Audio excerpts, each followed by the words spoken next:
وخلق منها زوجها وبث منهما رجالا كثيرا ونساء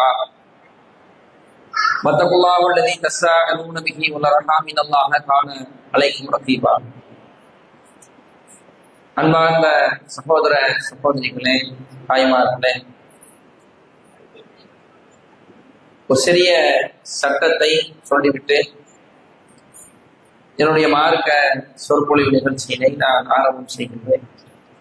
தொழுகைக்கான சப்புகளில் நாம் நிற்கும் பொழுது நெருக்கமாகவும் தோள்புஜங்கள் உரசிய நிலையிலும் இருக்க வேண்டும். அல்லாஹ்வுடைய தூதர் ஒரு தொழுகையை துவங்குவதற்கு முன்பாக உங்களுடைய சப்புகளை சரி செய்யுங்கள் என்று நின்று பார்த்து அழகுற அதை அமைத்த பின்புதான் நபிகளார் தொழுவிப்பார்கள். மரிபுல் ஹத்தாப் அவர்கள் எந்த அளவுக்கு என்றால் சஃபுனுடைய நடுவிலே நடந்து தட்டி ஒவ்வொரு நபர்களையும் சரி செய்வார்கள். நம்ம சில நபர்களுக்கு சட்டம் தெரியாதனால பெண்கள் சைடு தொழுகிறீங்கன்னா இந்த சஃப்ல கேப் இருக்கக்கூடாது. சில பெண்கள் வித்திரு தொழாம அமர்ந்து இருப்பாங்க. இப்படி அமரக்கூடியவங்க நீங்க பின்னாடி அமர்ந்து கொண்டீங்கன்னா தொழுகையில் இருக்கக்கூடியவர்கள் சஃப்ல என்ன செய்யணும்? பாதம் உரச, தோல்புஜங்கள் உரச ஒன்று சேர்ந்துதான் இருக்க வேண்டும்.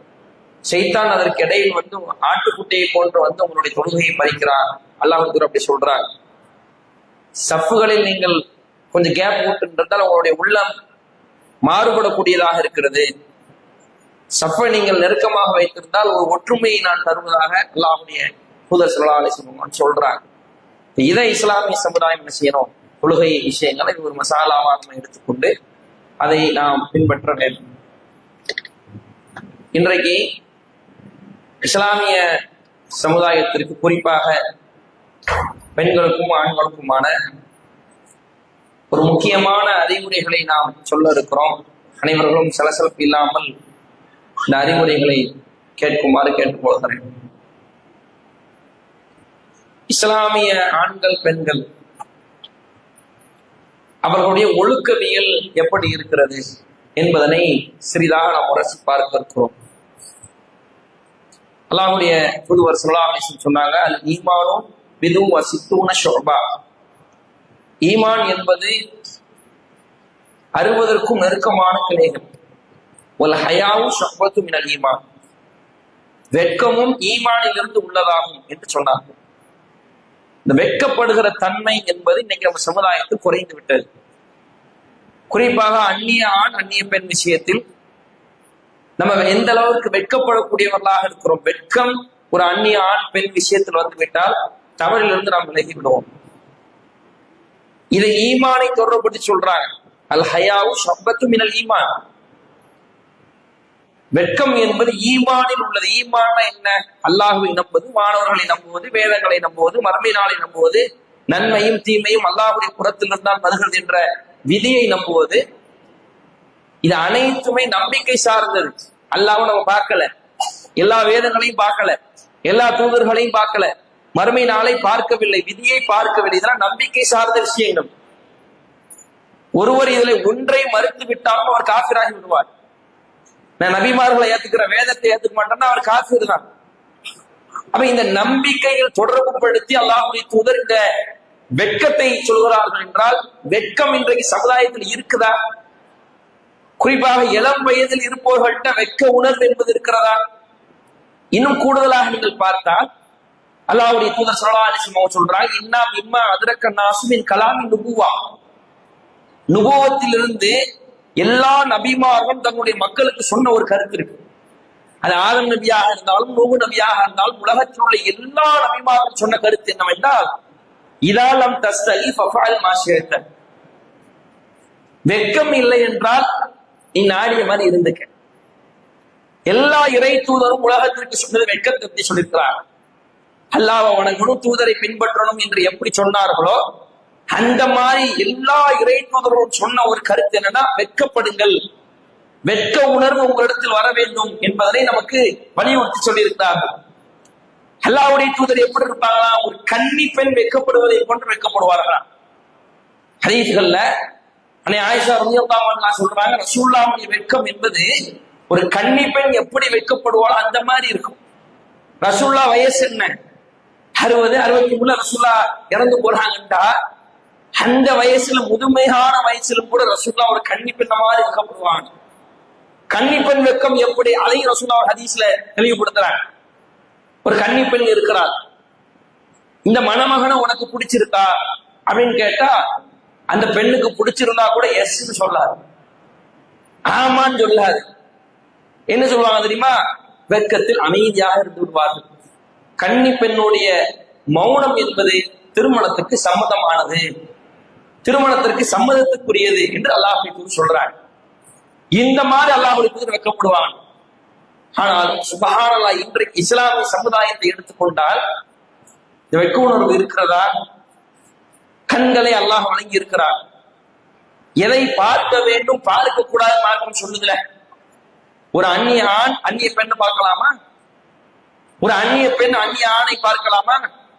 திருமணம் ஆகாதவர்களாக இருந்தாலும் சரி, திருமணம் ஆனவங்களா இருந்தாலும் சரி, மார்க்கம் எந்த அளவுக்கு சொல்றது? குல் நபியை நீங்கள் சொல்லுங்கள், முஃமினீன நம்பிக்கை கொண்ட ஆண்களுக்கு நீங்கள் சொல்லுங்கள், யகுது மின் அப்சாரிஹிம், அவர்கள் தங்களுடைய பார்வைகளை தாழ்த்திக் கொள்ளட்டும், வயஹ்ஃபது ஃபுரூஜஹும், அவர்கள் தங்களுடைய கருப்பினை பேணிக் கொள்ளட்டும். அடுத்த வசனத்தில் அல்லாஹ் சொல்கிறான், குல் நபியை நீங்கள் சொல்லுங்கள், முஃமினாத் நம்பிக்கை கொண்ட பெண்களுக்கு நீங்கள் சொல்லுங்கள், யகுதுன மின் அப்சாரிஹின்ன வயஹ்ஃபதுன ஃபுரூஜஹுன்ன, அவர்களும் பார்வையை தாழ்த்தி கருப்பினை பேணிக் கொள்ளட்டும். திருமறை குர்ஆனை பொறுத்த வரைக்கும் ஒரு அறிவுரை பொதுவாக சொல்லப்பட்டது என்றால் அது ஆணுக்கும் பெண்ணுக்கும் உரியதுதான். ஆனா அல்லாஹ் ரப்பில் ஆலமீன் ஆண்களை அழைத்தும் பேசுகிறான், அல்லாஹ் பெண்களை அழைத்தும் பேசுகிறான். ஒரே கட்டளையை, ஒரே ரெஸ்ட்ரிக்ஷனை அல்லாஹ் இரண்டு பாலர்களுக்கும் அல்லாஹ் சொல்லுகிறான் என்றால் இது எவ்வளவு முக்கியத்துவம் வாய்ந்தது. பார்வையை தாழ்த்தினா கருப்பை பேணுவேன். ஒவ்வொரு இளைஞரும் நீங்க யோசிங்க, உங்க பார்வை தாழ்த்தப்படுகிறதா? ஒவ்வொரு இளம் பெண்களும் நீங்க யோசிங்க, உங்களுடைய அந்நிய ஆண் வந்தால் உங்கள் பார்வை தாழ்த்தப்படுகிறதா? திருமறை குர்ஆனில் அல்லாஹ் சொல்கிறான், லா துத்ருகுல் அப்சார், மனிதர்களுடைய கண்கள் அல்லாஹ்வை பார்ப்பதில்லை, வஹுவ யுத்ரிகுல் அப்சார், அல்லாஹ் கண்ணை பார்த்துட்டு இருக்கிறான். எப்படி பர்டிகுலரா அல்லாஹ் பேசுறான் பாருங்க, நான் உன் கண்ணை கண்காணிக்கிறேன். கண் இருக்குது, பார்வை தெரியுதுங்கிறதுக்காக எல்லாத்தையும் பார்க்க அல்லாஹ்வுடைய மார்க்கத்துல எல்லாத்தையும் பார்த்தா மார்க்க அனுமதிக்குமாத? கண்ணுக்கு இஸ்லாமிய மார்க் ரொம்ப ரெஸ்ட்ரிக்ஷன் சொல்கிறது. இன்னும் நீங்கள் எடுத்துக்கொள்ளுங்கள், அல்லாஹ்வுடைய தூதர் ஸல்லல்லாஹு அலைஹி வஸல்லம் சொன்னாங்க, மனிஸ்ததால் பா, யார் திருமணத்திற்கு சக்தி பெறுகிறாரோ ஃபல்யத்தஸவ்வஜ், அவர் திருமணம் செய்து கொள்ளட்டும்.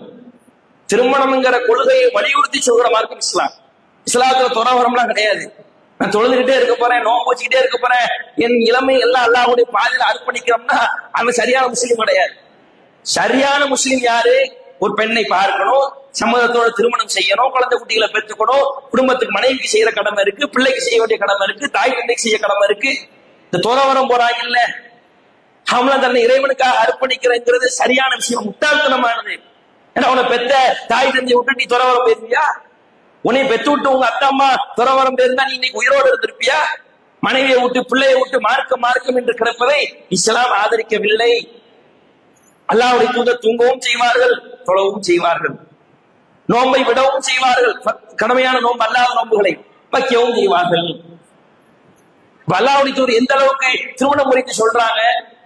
இந்த திருமணத்தை அல்லாஹ்வுடைய தூதர் சொல்லும் பொழுது, உங்களில் ஒருவர் சக்தி பெற்றால் திருமணம் முடியுங்கள்.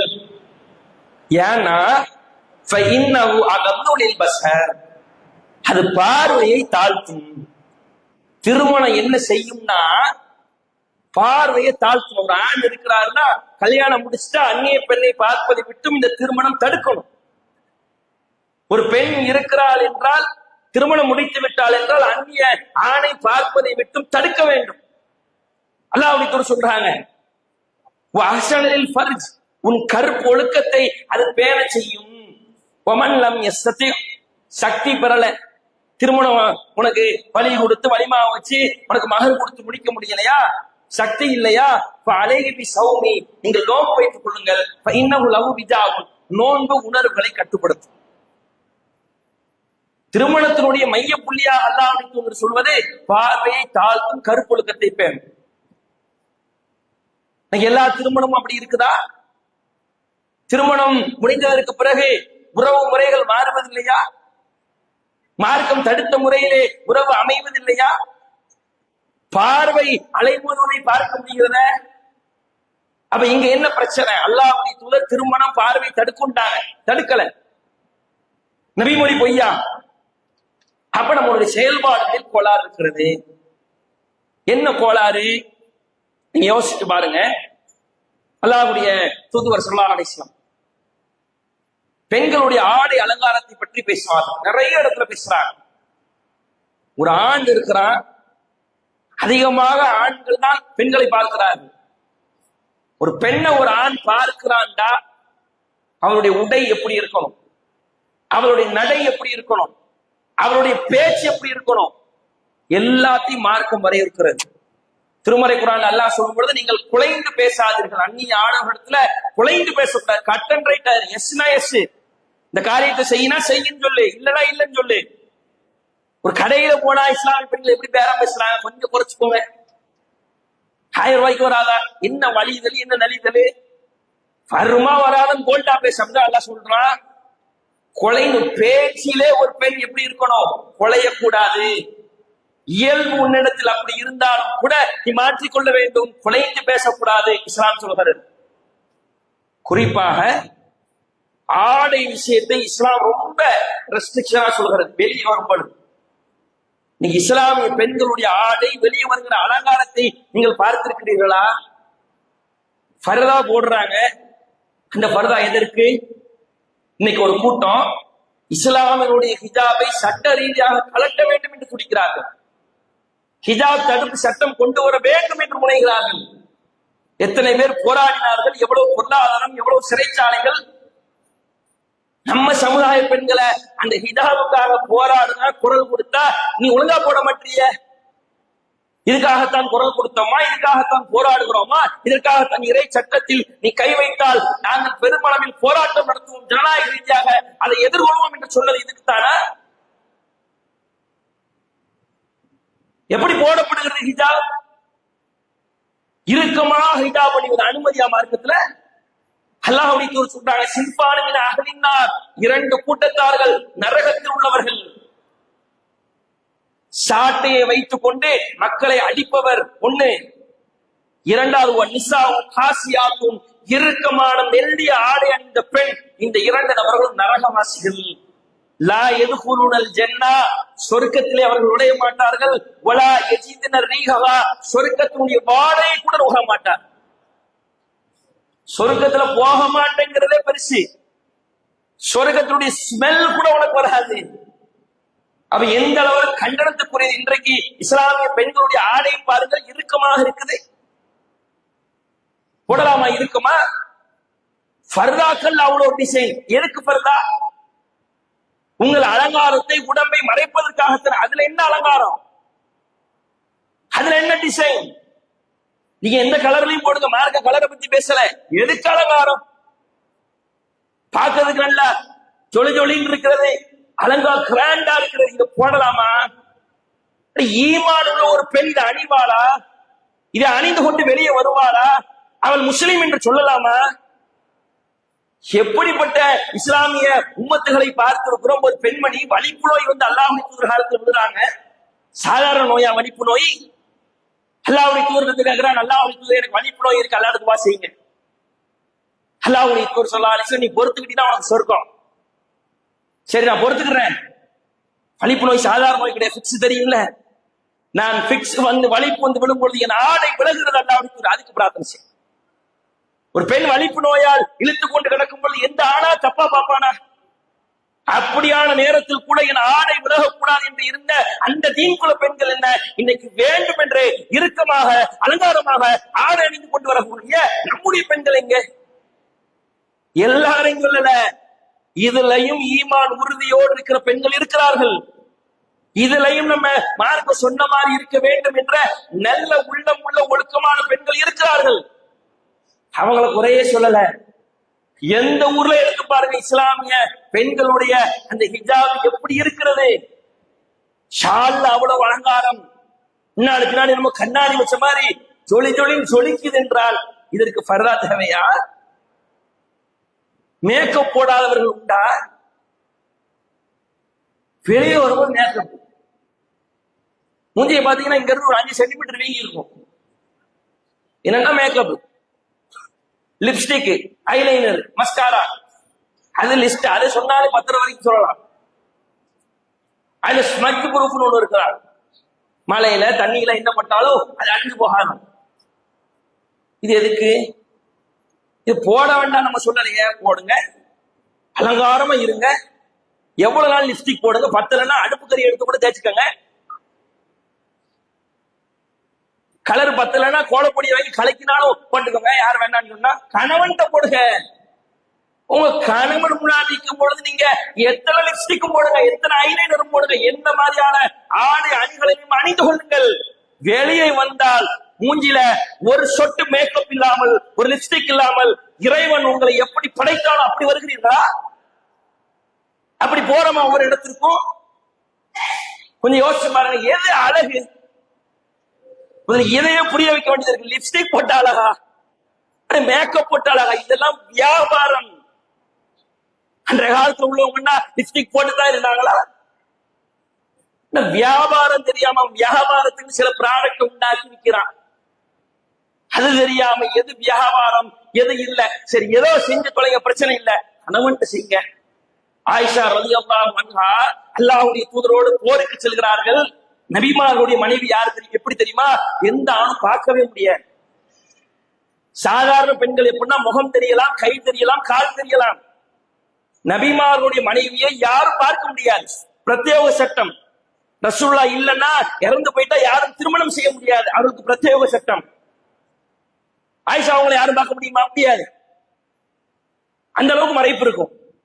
அல்லாஹ்வுடைய தூதர் போர்க்களத்துக்கு அழைச்சிட்டு போறாங்கன்னா ஒட்டகத்துல ஒரு கருப்பு பெட்டி இருக்கும். அதுல ஆயிஷா அவங்க உட்கார்ந்துக்குறாங்க, அல்லாஹ்வுடைய தூதர் உள்ள உட்கார்ந்துக்குறாங்க. யாராவது பார்ப்பாங்களா? பார்க்க மாட்டாங்க. ஆயிஷா ரலியல்லாஹு அன்ஹா தன்னுடைய சகோதரிட்ட போய் ஒரு செயினை கடன் வாங்கிட்டு வர்றாங்க.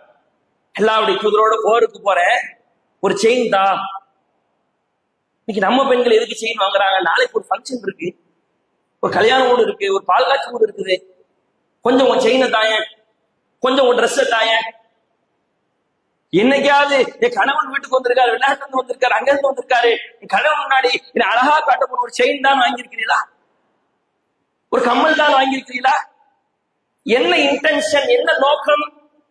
ஆயிஷா அவர்கள் தன்னை யாரும் பார்க்க மாட்டார்கள் தெரியும். ஆனால் என் கழுத்து மாலை அடுத்த அந்நிய ஆண்களுக்கு, அடுத்த கோர பசி உடையவனுக்கு அல்ல என்னுடைய அழகு, என் தங்க கணவருக்காக என்னுடைய அழகை நான் செலவு செய்ய இருக்கிறேன் என்று கழுத்து மாலை கடன் வாங்கி போட்டு வந்தார்களே, அந்த ஆயிஷா அவர்கள் எங்கே இருக்கிறார்கள்? இன்றைக்கு குடும்ப நிகழ்ச்சிகளாக இருக்கட்டும், எந்த நிகழ்ச்சியா இருக்கட்டும்,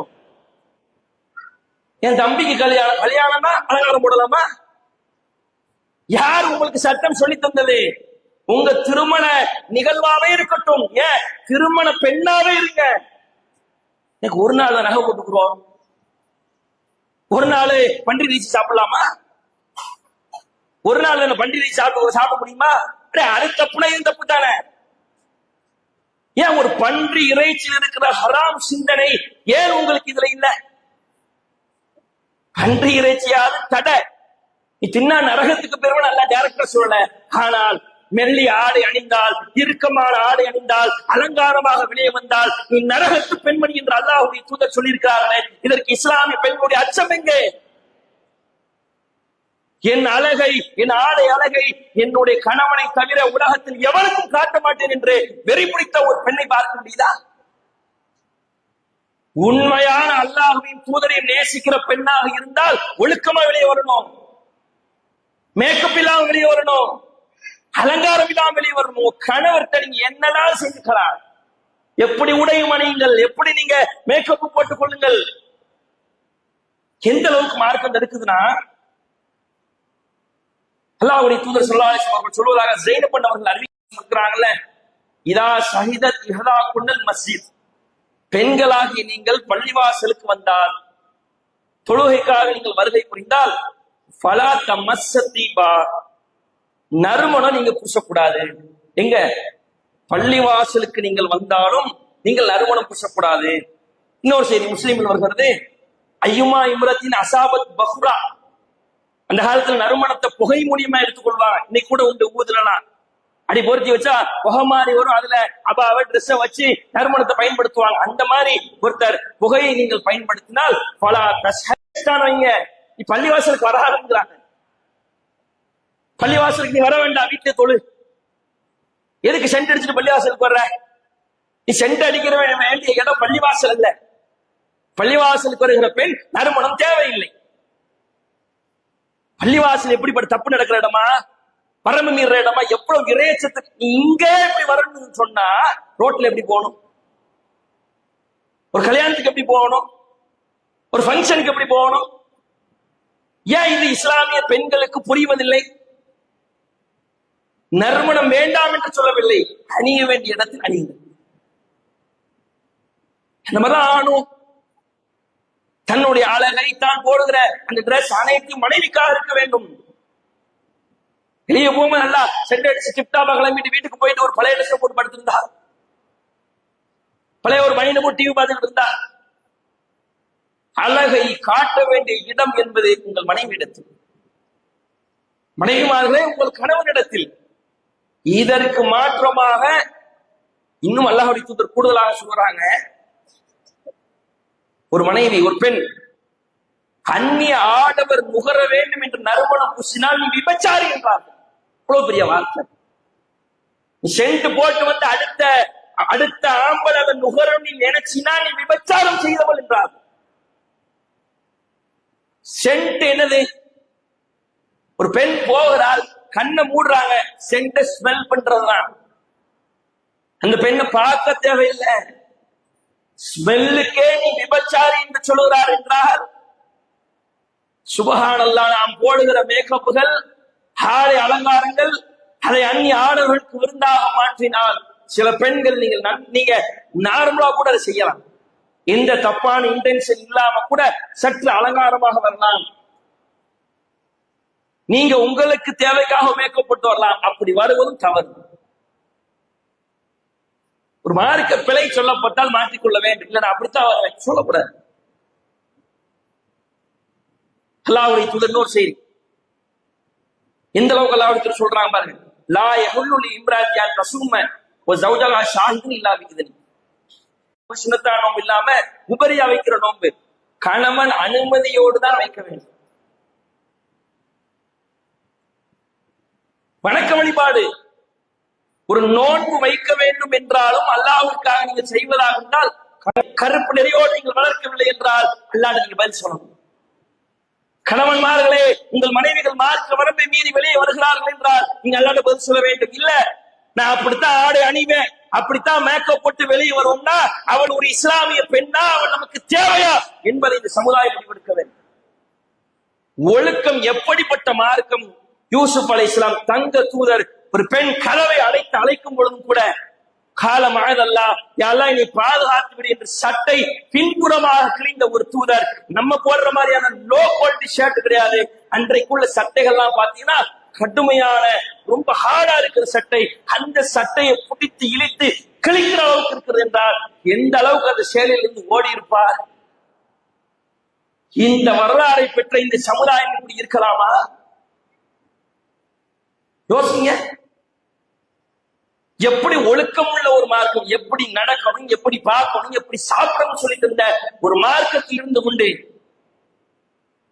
இதெல்லாம் ஏன் நாங்க பேசுறோம்? இதெல்லாம் சமுதாயத்தில் உடைத்து பேசப்படுவதில்லை, ஆனால் பேசப்பட வேண்டும். ஒவ்வொரு ஊர்களிலும், இஸ்லாமியர்கள் இருக்கிற இடங்களிலும், ஒவ்வொரு குடும்பத்தில் நடக்கிற செய்திகளை கேட்கும் பொழுது யோசிச்சு பாருங்க. திருமணமான எல்லா ஆண் பெண் கருப்பொழுக்கத்தோடு இருக்கிறாங்களா? எல்லாரும் கருப்பு நெறிய பேணுறாங்களா? மாற்றமா நடக்கல? ஊர்களுக்கு தெரிவதில்லை, ஜமாத்தார்கள் காதுக்கு வருவதில்லை. இது ஏன் சமுதாயத்தில் பேசப்படாம இருக்குது? அத தப்பு செய்யறவன் அவ்வளவு துணிஞ்சு தப்பு செய்யறான், அதை எதிர்த்து போராடுகிற கூட்டம் ஏன் சொல்லக்கூடாது? இதெல்லாம் சமுதாயத்தில், தமிழகத்தில் உடைத்து பேச வேண்டிய ஒரு விஷயம். இதெல்லாம் பேசக்கூடாது, அப்படி பேசக்கூடாது என்றுதான் நல்லவர்களும் வழிகட்டுக் கொண்டிருக்கிறார்கள். ஒன்னு தப்பு குழி, அதில் விழுந்தால் சாவு என்று தெரிந்தால் அதை எச்சரிப்பதுதான் முஸ்லிம். எத்தனை சம்பவங்கள் கேள்விப்படுகிறோம், யோசிச்சு பாருங்க. திருமணம் ஆகாதவனை விடுங்க, ஒரு வாலிப பையன் ஒரு பெண்ணை பாக்குறான், ஆணை பாக்குறான், ஒரு லவ் பண்ணி தொலைறான்னா தப்புத்தான், மார்க்கத்துல பண்ணக்கூடாதுதான். திருமணம் ஆனவர்கள் தவறு செய்கிறார்கள், அது இது ஒண்ணா? எத்தனை பிள்ளைகள் நடுரோட்டில் நின்று கொண்டிருக்கிறது. நீ தாயாக பெண்ணாக இருந்து தந்தையாக இருந்து தருதலைத்தனத்தை நீ செய்துவிட்டு போகிறாய். உன் பிள்ளையை யோசித்தாயா?